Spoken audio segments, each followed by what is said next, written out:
Tamam, şöyle söyleyeyim o zaman. Ben sosyalist bir insanım. Sol kesimden bir insanım. Ve 40 senedir böyle bu. Ve Türkiye'de de bir muhalif bir kesimde olan bir insanım.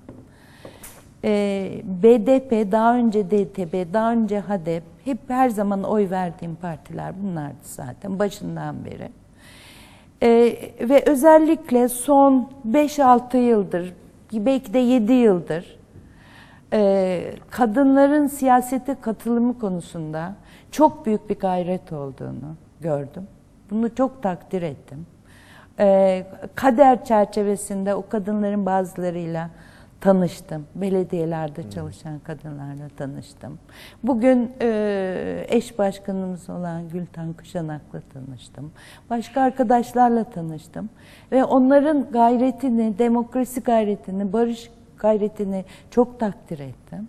Ve şeyi gördüm, yani sol partilerle karşılaştırdığım zaman daha çağdaş konulara dört elle sarıldıklarını gördüm. Ekoloji gibi, emeğin yaratıcılığı, değeri gibi konulara dört elle sarıldıklarını gördüm.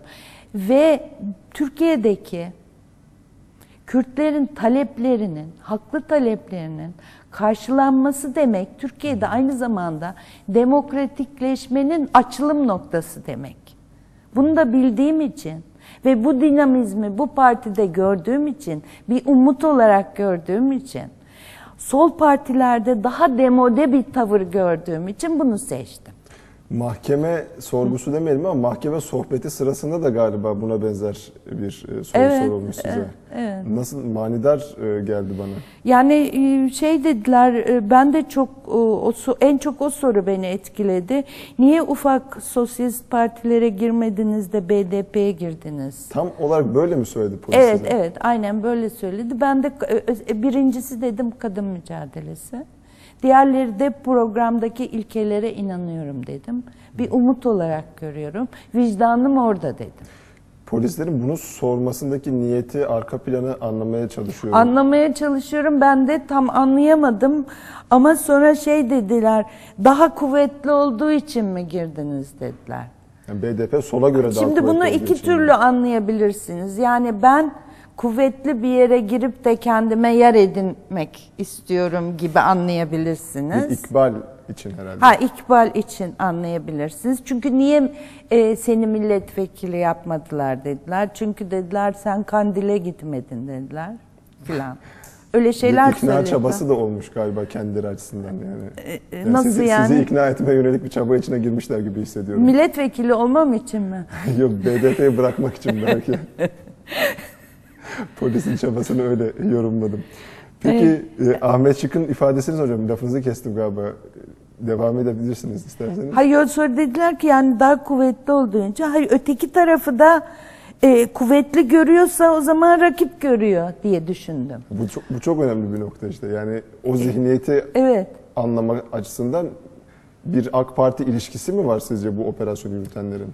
Yani niye AK Parti'nin siyasi çıkarları Vallahi üzerinden bilemiyorum. bir şey Bakın bunu ben çözemedim. Yani gerçekten çözemedim. Bu kadar büyük bir nefreti AK Parti'nin şu andaki bakanlarının yani en azından Adalet Bakanlığı'nın filan böyle düşündüğünü pek de zannetmiyorum yani. Öteki taraftan cemaat diyorlar, iktidar kavgası falan diyorlar. Oradaki insanların da çoğunu tanıyorum. Onlarla çalıştım da daha önce. Onu da pek algılayamıyorum. Sonra şu gerçeği bilmemiz lazım. Her yapı içinde, her örgüt içinde, her topluluk içinde çok çeşitli insan türleri var. Mutlaka çok nefret biriktirmiş bir kesim var. Ve herkes gibi Türkiye'de siyaset ele geçirmeye dayanıyor ya. Onlar da bir yere ele geçirmiş. Bu nefretlerini bir faaliyet haline getirdiler. Israrla nefret kelimesinin altını çiziyorsunuz. Evet. Bunu da biraz somutlayalım. Yani ne tarz bir şey gördünüz? Şöyle bir nefret. Şimdi benim arkadaşlarım cezaevinde şu anda aynı koğuştaki en yakın tanıdığım arkadaşlarım. Hepsi BDP çalışanı.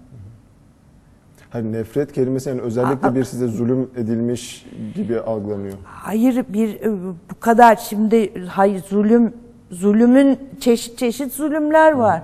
Burada bana zihinsel olarak bir zulüm yapıldı tabii ki. Bir kere benim 10 yıllık fikri birikimim dağıtıldı. Onlar birbirine geçirilip bir iddianame yazıldı. Daha büyük bir zihni zulüm olamaz. Hepimiz yasal parti çalışanıyız. Bu bir zulüm değil mi? Gencecik insanlar, okulları var, bilmem ne, hastası var, şeyleri var. Bizim koğuşta 3-4 tane hasta vardı. Astım hastası var. Ondan sonra gençler okula gitmek istiyorlar, onlar devam etmek istiyorlar. 1,5 senedir içerideler. Ondan sonra ilçe eş başkanları gelmişler, onların yaptığı yok işte ilçe meclisini örgütlemeye çalışıyorlar. İddianamede de ilçe meclisi örgütlenmesi anlatılıyor. Bunun KCK ile ne alakası var bilmiyorum ki. Yani bir parti, yasal bir parti yerel olarak nasıl örgütlenir? Gizli mi örgütlenmemiz lazımdı? Mesela benim tavan arasına saklanıp mı not yazıp ondan sonra tuvalette yakmam mı gerekiyordu? Bütün gazetecilerin sahip olduğu şeylerin benim evimde olmasının ne sakıncası vardı?